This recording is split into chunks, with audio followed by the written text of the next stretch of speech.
नाशकात ठाकरेंच्या शिवसेनेला मोठा धक्का बसण्याची शक्यता। सुधाकर बडगुजर आणि विलास शिंदे नाराज असल्याची चर्चा। काल बडगुजर यांनी घेतली होती मुख्यमंत्र्यांची भेट। विधान भवनात महिला आयोगाच्या कामकाजाचा नीलम गोऱ्हे यांच्या उपस्थितीमध्ये आढावा। तर आयोगावर टीका केली की प्रसिद्धी मिळते। बैठकीनंतर चाकणकरांचा विरोधकांवर निशाणा। महिला आयोगाची तक्रार करायला जाणाऱ्या महाविकास आघाडीच्या शिष्टमंडळाला प्रवेश नाकारण्यावरून राजभवन बाहेर नाट्य।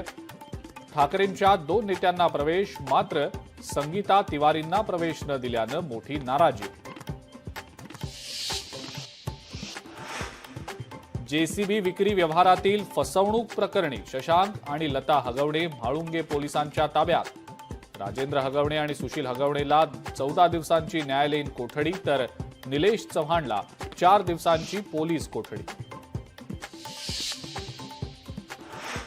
संतोष देशमुख हत्या प्रकरणाची पुढची सुनावणी 17 जूनला। आरोप निश्चित करण्यासाठी उज्ज्वल निकमांचा अर्ज, तर डिजिटल एव्हिडन्स मिळाले नाहीत, आरोपीच्या वकिलांचा युक्तिवाद।